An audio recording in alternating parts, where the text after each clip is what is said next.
Hello and welcome to Views by Misspent Summers. Views is an audio zine that sticks a load of audio clips together for you to listen to with your ears and hopefully provides you with a unique insight into all the racing action from mountain bike events around the world. In this instalment, our friend Sven Martin, king of the Squids, has been in Maydena, Tasmania interviewing some of the world's best Enduro racers at the first round of the all-new Enduro World Cup, or EDR, or UCI MTB World Series Enduro World Cup. Anyway. The race was made up of 6 super varied stages that crisscrossed their way through the incredible tracks at Maydena Bike Park. And here is a quick run through of the top 3 finishers in each category. For the men, it was Meier-Smith, Dan Booker, Connor Fearon. Women, Isabeau Courdurier, Morgane, Charre, Conolly. In the under 21 men, it was Sasha Kim, Remy Meier-Smith, Will Hines. And in the under 21 women, it was Emmy Land, Arise van Leuven and Eli Haskin. Anyways, that's probably enough of an intro. First up, Sven talks to the reigning EWS champion Isabeau Courdurier, who has started off 2023 with a big win in Tassie. I'll now hand over to Sven.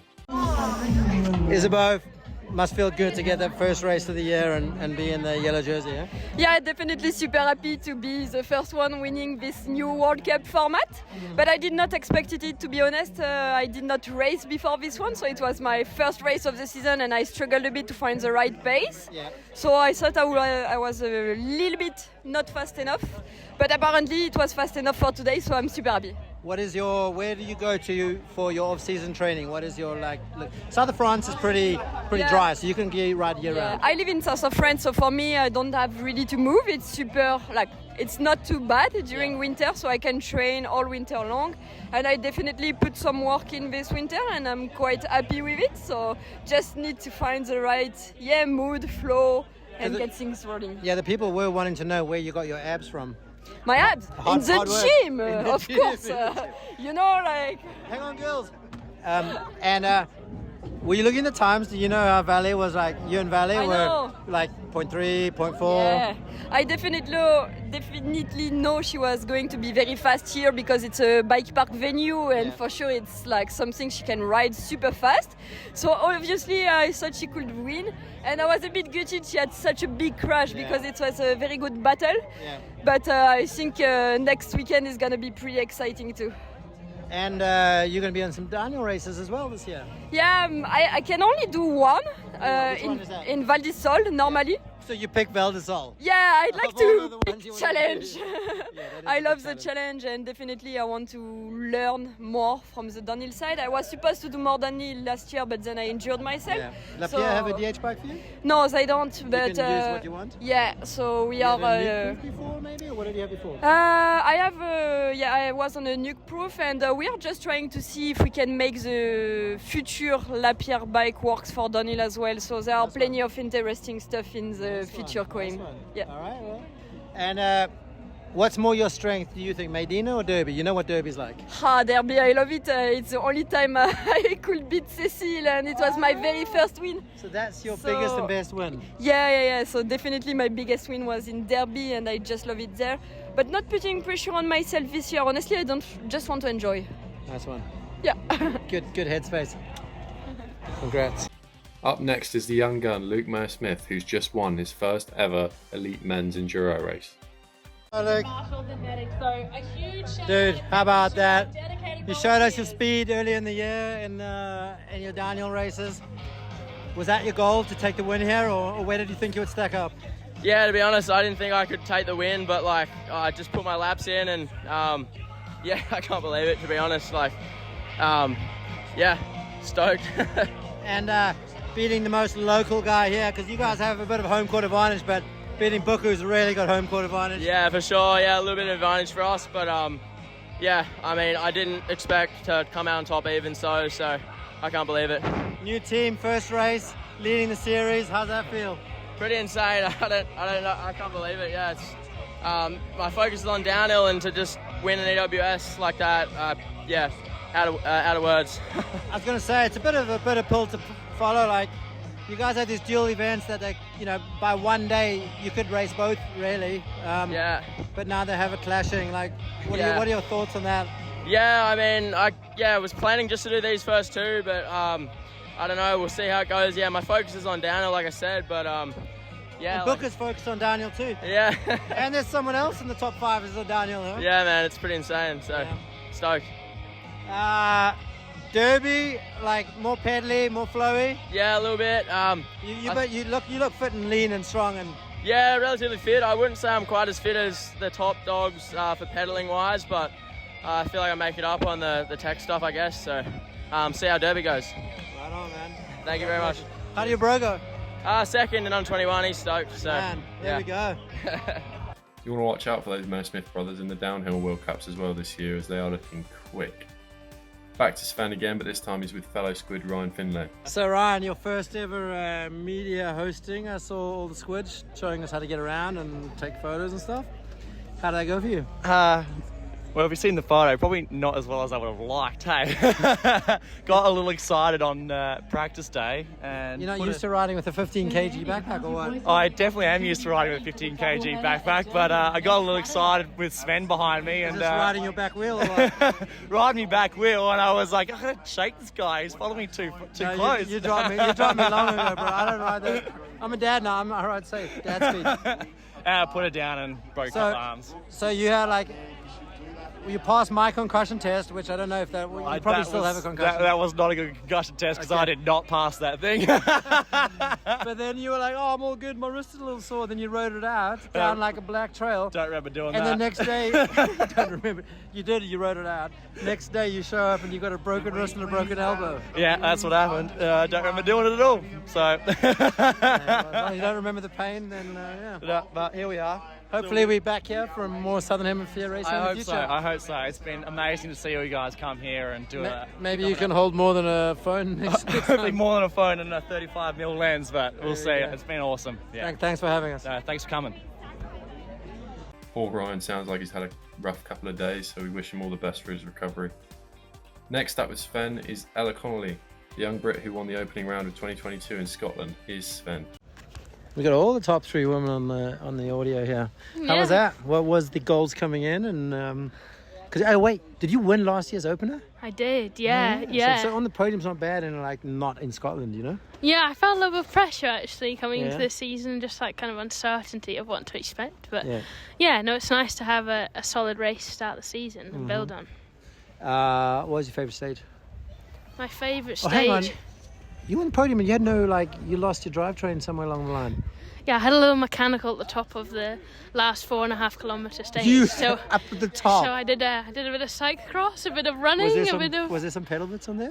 Yeah, there was a few pedal bits. So did you maybe drop out of second? How were you looking before the stage? I think it was all pretty tight. To be honest, I don't look at the times much, so I have no idea. But I think I think times were all pretty tight.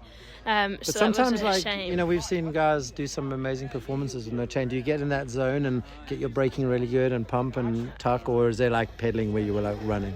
There was some pedaling where I was like scooting and running, but it was like that. You have to carry speed around every corner, so maybe it made my riding even better. I'm not sure. Like my pedals were stuck vertical for some of the corners, so I was like both feet off, seat balancing, but you gotta get determined to get down. You got to get one of those new derailleurs.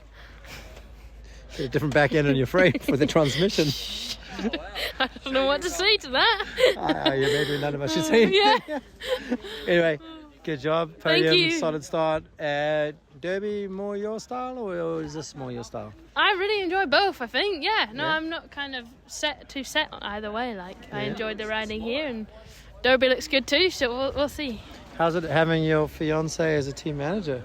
It's pretty good. We've always travelled and raced together anyway. Yeah, but can he flex some authority on you? You know what I mean? Well, I don't know. Is he my boss or am I his boss? I get to tell him what I want, I'm not sure. But maybe it's good. He's learning. He's learning. You can be his boss until he's figured it out. Exactly. All right, last one. Now this next segment has unfortunately become corrupt, so we are missing half of it. Here Sven speaks with Simon French, the race organiser, and Chris Ball. However, the Chris Ball part has been lost. Over to Sven again. Two of the big bosses here, Chris Ball, Simon French. Hello. I think I can safely say, well done. Great event from our side here on the field, and I don't think I've seen one unhappy rider. I haven't yet, that's for sure. Conor Fearon summed it up best. He said there was no seat-up pedaling in the stages, and I think we don't mind pedaling, but seat-up pedaling, nah. fair enough. I did really try and avoid that. But it looks like you catered a bit too much to the Aussies and the locals, huh? Oh, hey, they've had a little bit of practice, but there was some brand new trail there, so there's definitely some stuff that they haven't ridden. Morgane Charre of Pivot Factory Racing came second on Sunday, interestingly running flat pedals. Bonjour. Ça va? Bonjour, oui, très bien, et toi? Et toi? Good. Good. Big day? Yeah, really big day. It's like a short day, but a big day. I know, it took us like maybe 8 hours or 6. That is a I big don't day. know. That's not a short yeah, day. it's quite a big day. Yeah. Yeah, my legs are like so hard, I can't even walk anymore. What was your favorite stage? I can't pick one. I think stage 3 was amazing today because of the crowd. Yeah, it was yeah, just such a fun run. But yeah, I like all the stages. And If you could race stage 6 fresh, it would be a bit nicer, huh? Oh yeah, for sure. But I quite enjoyed it. At first, like after like 2 minutes, I had arm pump and everything, and I was like, oh, I'm not gonna make it down. And then after a while, it got better, and I was like, oh, that's actually pretty fun. Flat pedals for second in men's and women's. Yeah, I know. Yeah, and yeah. third maybe in the men's too. Conor? Oh yeah. Is he on flat? Oh yeah. Second and third in men's. Yeah. So yeah, it's good. Flat pedals are the Derby. new- What about flat pedals and Derby? Oh, hang on. I've got to take a giant photo. Yeah. Wait. Congratulations. Thank you so much. All right. Bye-bye. See you next week. Sven sounds like he needs to brush up on his French there. Looking forward to seeing how Morgane gets on this coming weekend. The next interview features Ryan Gilchrist, another Aussie who had a great finish this weekend in 6th. First elite race and top 5 or top 6? What were you? Sixth place, yeah. Is that? I mean, you've come on strong towards the end of last season on the podium at the EWS, on the podium at like Pump Track World Champs events. What was your goal here? Well, I knew that it was going to be a quick one because, like, I've done a fair bit of training in Maydena, so I'm not even going to pretend that I don't know the tracks. No, I was going to say because like the top 3, 4, 5, it's stacked on Maydena. Yeah, I mean, first of all, like, this is like the gold standard for Australia, so I think it's pretty much gold standard for a lot of places. This is a hell of a bike park. Well, and as an Australian, you're looking for as much gravity as possible to train on, and this is the only place that really delivers. Only place that really delivers. So, I think every Australian you see in that podium has done a considerable amount of time here. It's also tailor-made for Aussies: fast, dry, dusty, loose, open, crazy.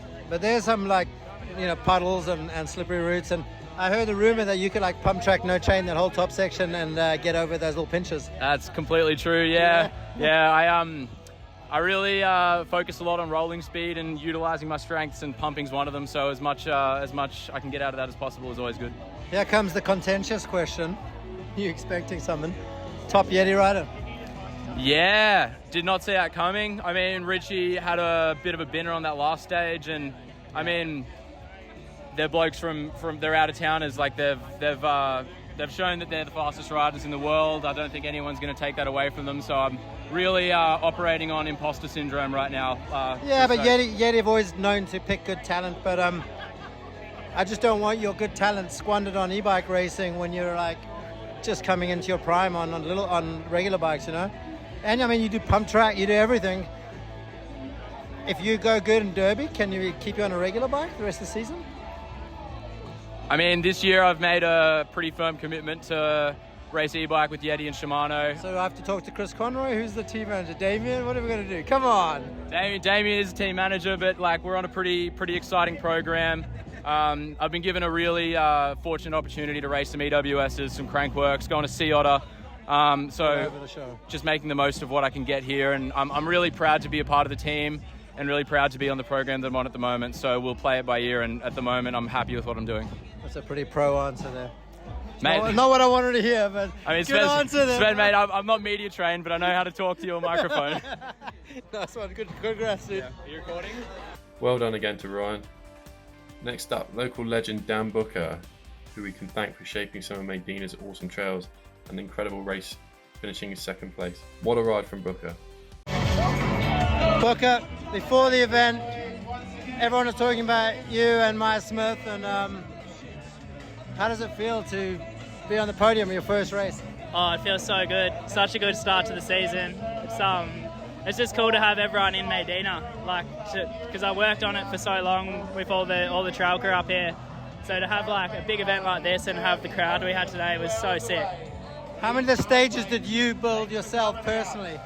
Far out. Not that many in this one. Yeah, a lot of like the hand-built stuff got used, whereas I was in a machine most of the time, but there were little bits and pieces. What's your machine of choice? What are you usually in? Usually a 1.7. Either that, I was in a 5-tonner as well, but yeah, a lot of time in the 1.7. So yeah, there's always a bit of local advantage, but there's also the pressure that comes with that. Yeah, it was. I'm so glad. It'd be a tricky one to learn this one, but with that as well. There's all the reroutes and fresh sections. Yeah, that's it. And you sort of like in practice, you're struggling not to go through the buntings and all the. Because they tape things completely different to how you normally ride them. Yeah, that's it. But no, it definitely helped heaps being local, but it's stressful. Like all day, you're just like, don't mess it up. For the events at Clash, were you signed up for downhill or Enduro? Enduro, yeah. I'll try and get to a couple downhills this year, but mainly Enduro this year. Maydena Bike Park crew. Well, fuck yeah. That's all we got to say. Awesome. Thanks, mate. Thanks, Dan. What a sound guy. Cheers, Dan, for taking the time. Now for some in-depth discussion with Jeremiah Boobar, an original SRAM Black Box crew member. So Jeremiah, people that know will know the name Boobar from the old handlebar and from the Black Box program. You were one of the original Black Box guys at SRAM Rock Trucks back in the day? Yep.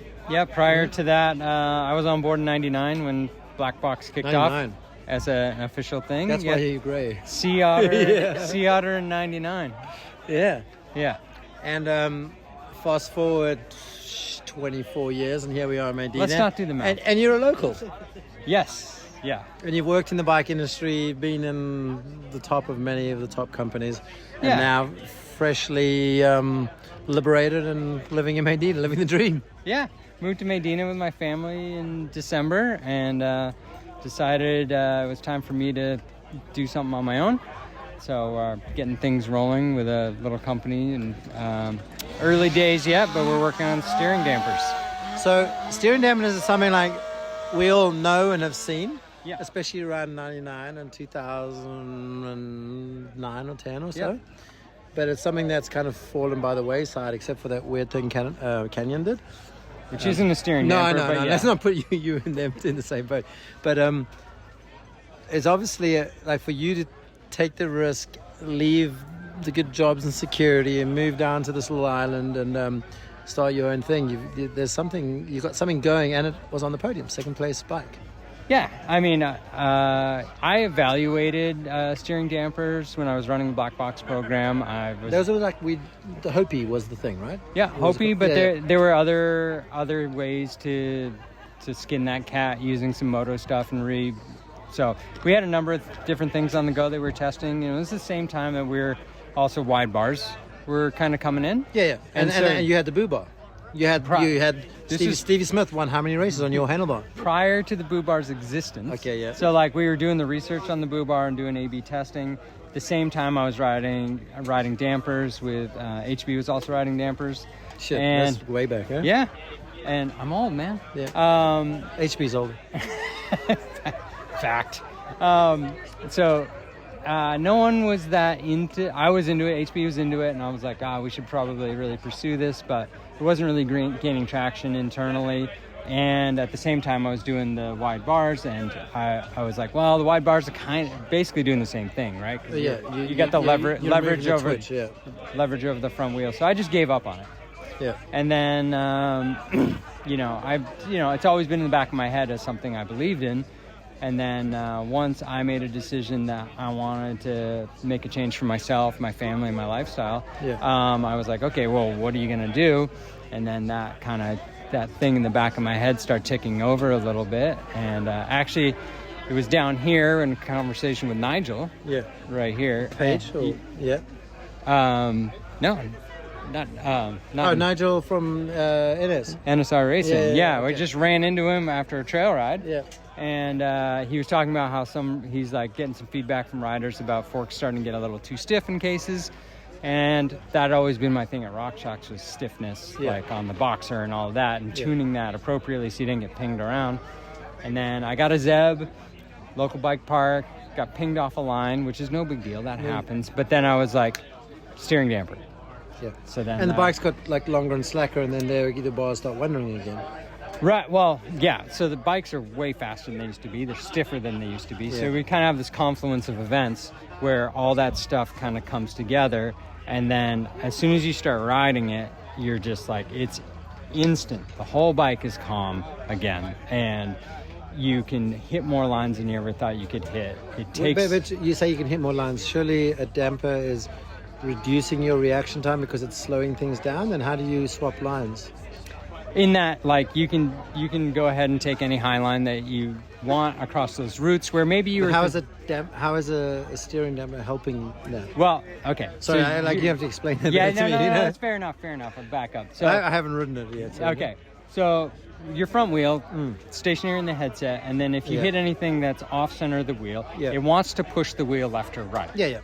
Right? And so that includes when you go on to an off-camber of any type, and there's any kind of obstacle, route or anything, it wants to push that wheel to the side. Which is why we have arms, right? Right. But your arm doesn't react as fast as the damper can absorb that energy immediately, meaning that wheel's deflecting a lot less and your bike's tracking smoother. Sure. So then you add that on top.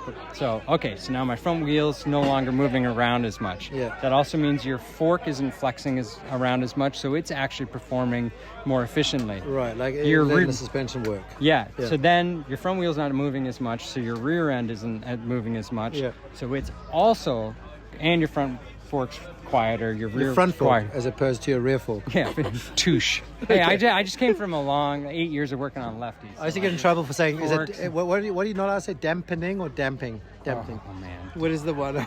I could just drop this drink on your head and you could experience it is a coffee, but it's got Kahlua in. Okay, I got it. Yeah. Sorry. So your whole bike gets a lot quieter. Yeah. Overall. Understood. And so then from a hands perspective in rough stuff, you don't have to hold on as tight. On a 10-minute stage, yeah. Yeah. Can you pull a tear off with no hands? Is it not that effective? Okay. Like, Booker does adjust it in the air when he's practicing. Like, is there... so you mean you can turn... Yeah. You can turn how much you want to on or off? But that's just in practice. Is it like those old Hope brakes where you used to have to dial the thing in the air? Oh, that's showing how old you are. Yeah, are we going to glue some pulleys on top of that too? Big one, yeah, okay. That's when I started, yeah. But is this a DH or Enduro product? What do you think? Is it for both? Where's the biggest benefit? So I honestly believe that every part or every category of cycling will benefit from it. But Enduro is the kind of the easiest to wrap your head around because there's benefits definitely when it comes to fatigue. And long tracks. Yeah. Long tracks. There's also benefits on climbing where as you're putting the power down on steep sections, your bike wants to kind of wander as you put uneven power down. Right. And you're actually counteracting a lot of that with your arms. And so you actually use lot. That's kind of what Canyon were trying to method. Yeah. So that's not a dissimilar benefit to what the KISS system is offering. So you get that benefit plus the fatigue benefits of Story. But, we've done some testing with some downhill athletes and it's real promising. So one real fast World Cup athlete was like pretty fired up to get a lot more testing in. Just one other athlete. All right. Well, I'll keep my eyes peeled. I was like, well, they don't have it. Yeah. But yeah, I don't have clearance to, we didn't have a deal, so I'm not going to say the name. Well, you're obviously pretty confident because you've obviously got your new mortgage resting on it. Yeah, just a 3-year-old's. Although I did notice your wife has a new email signature, which is with a pretty big company, so she's Sugar Mama. Sugar Mama. Another Boobar in the business. Yeah. So, she could have probably used that dampener on that clip that went viral when she hugged a tree a couple of years ago. Yeah, but she could have probably used a damper, but more than a dampener. Oh, Jesus Christ. Okay, sorry. I messed it up again. All right. That's 8-minute tech interview.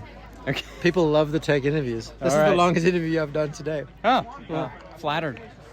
All right. Well, I'll keep my eyes peeled and see. But good start on the box and the first race of the year. Yeah, more to come within the year. A lot more to come. Nice one. Yeah. Right. Cool. Seems our interviewer was struggling with some suspension lingo there. Don't worry, Sven, it happens to the best of us. Don't sweat it. This next rider needs no introduction, however, I will anyways. The king of flat pedals, the connoisseur of corners, and only man that genuinely instills fear into berms. It's soon to be downhill racing once again, Sam Hill. Sam, we have to speak loud. You're usually quite a quiet-spoken guy, but the whole world is so excited to see you back on the downhill bike. You're going to be back on the downhill bike? What do you mean? Are you racing downhill this year? I've raced nationals. Yeah, I know. You had the fucking clip of the year so far. Yeah, the downhill clip that went around the world. Been riding a little bit, so hopefully I'll get to a World Cup. Unlucky timing with that injury at the end of the year. Yeah, definitely. Shoulder starting to get pretty strong, but just wasn't 100% ready to race this weekend. So I'm just trying to get my body and everything feeling good, so I can come back. Will you bounce between the two, or will you? What's your kind of, what do you want to do? It's a bit up in the air at the minute. You'll have to wait and see. Fort William, you've gone well there before? Yeah, Fort William's got world champs. 2007, I remember you pipping Petey or Menard? Who was it? Burrell. Burrell? Yeah. Even better one, sweeter victory. Even nicer, yeah.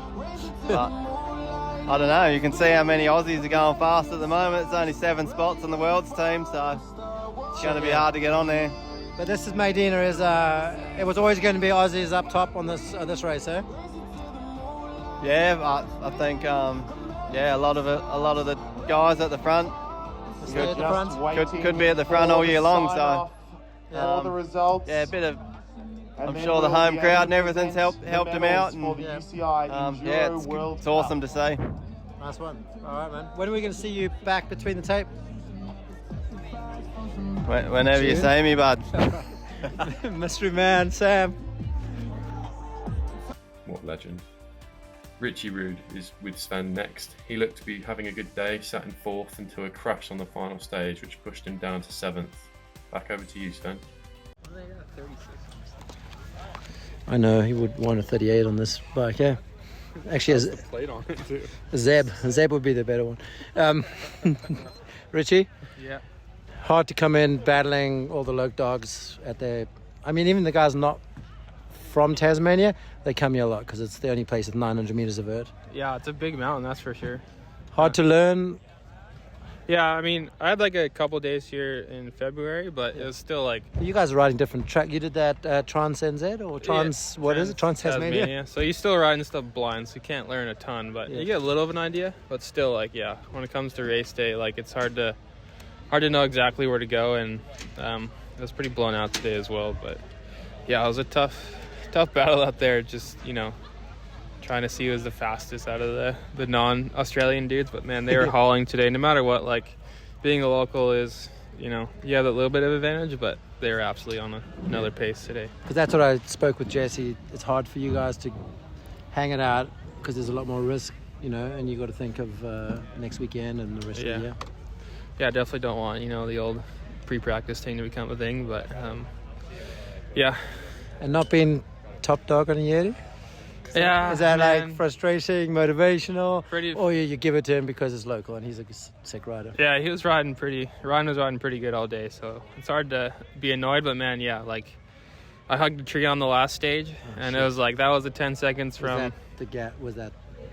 That was like the gap from Reese, who I wanted to like be ahead of still. Yeah. I think it was close to that. And then, my hands kind of blew up, and I was telling myself to ride faster, but I wasn't. And then, I was like 1.8 to Ryan. Oh, shit. So I was like, man, that really hurt. I was claiming that as like the best stage of the race and maybe the year, but you probably wouldn't agree when you're doing it as your last stage in a race, right? To do such a savage stage. Yeah, especially like when, we had really good racing all day, and then that one was kind of like, all right, you can have a good one. You either like stay where you are, maybe jump up or jump down. And obviously I jumped down a couple of places. Yeah.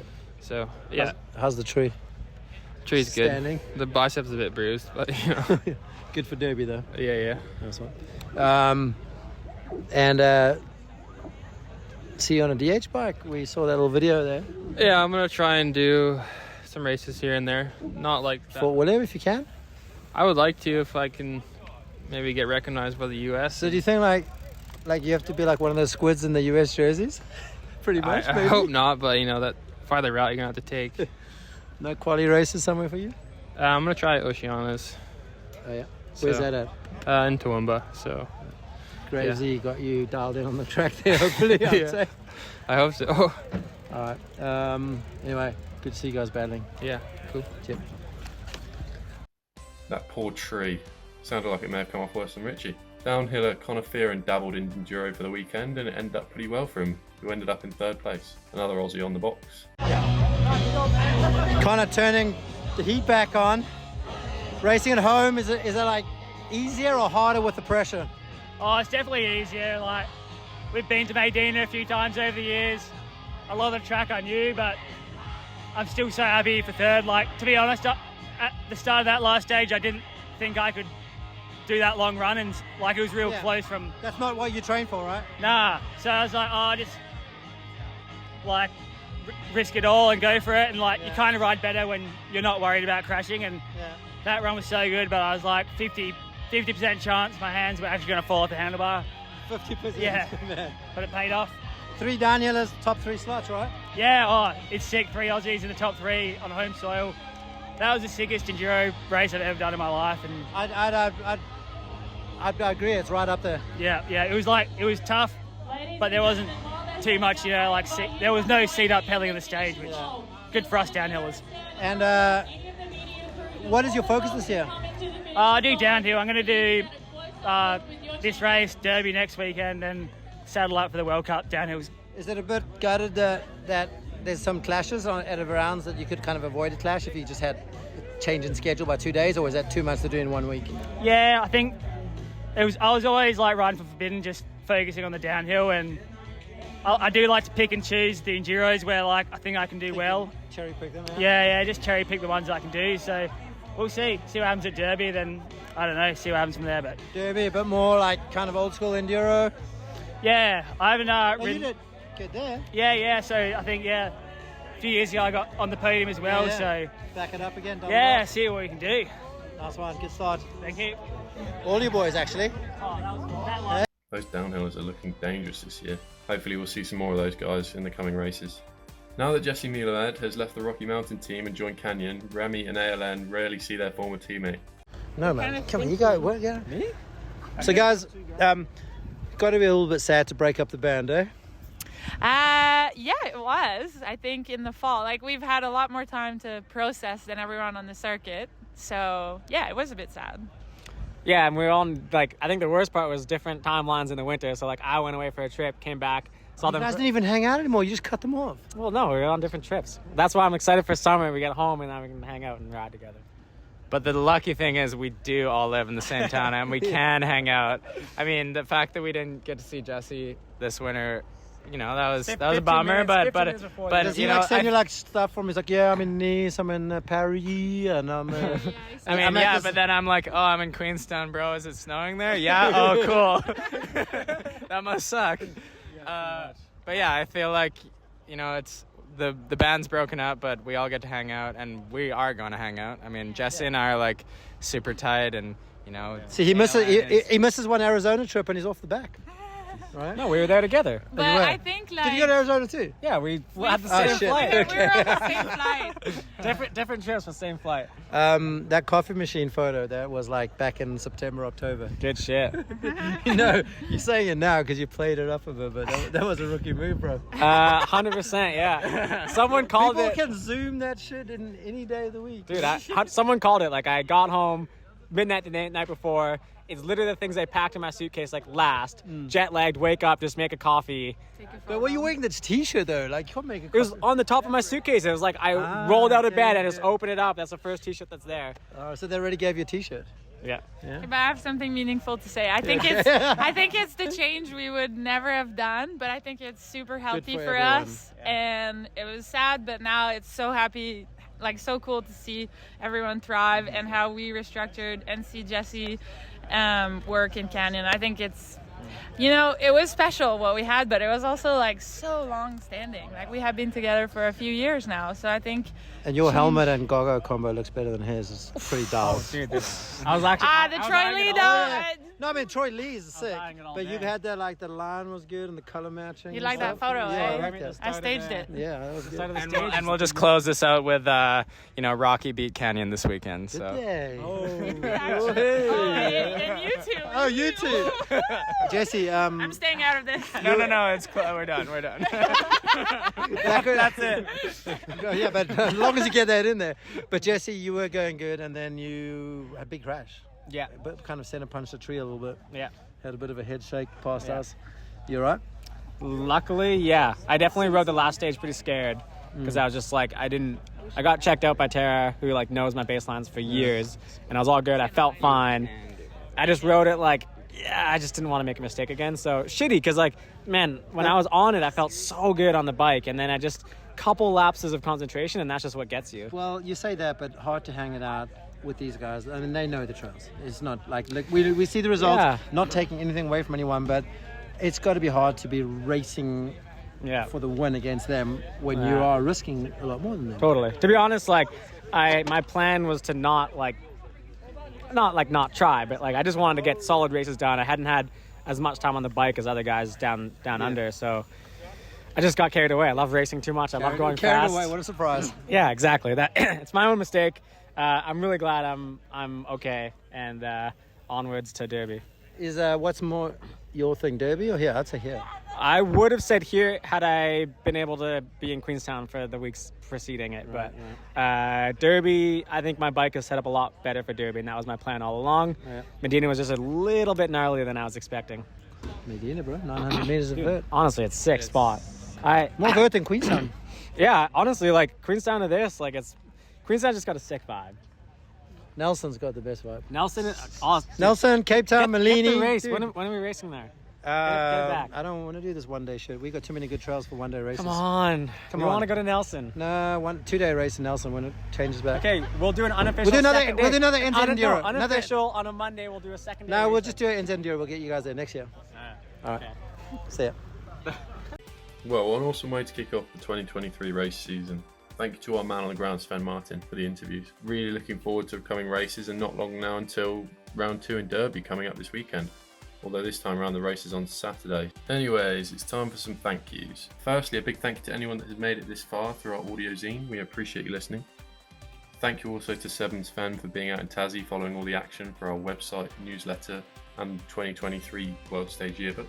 Also, a reminder that our 20+ minute Enduro themed corner smashing film Cosmic is available to watch for free on our website or YouTube if you fancy a recap of the 2022 EWS season. Don't forget that if you like what we do at Misspent Summers, you can help support us by spreading the word, buying anything from our store, or simply hitting the donate button at the footer of our website. We hope you enjoyed the first edition of Views. Let us know what you think about it. Hopefully it provided you with a few minutes of mountain bike entertainment and made you chuckle. And we'll see you next week for round 2 of the Enduro World Cup in Derby. And arguably more importantly, volume 2 of Views. See you next week.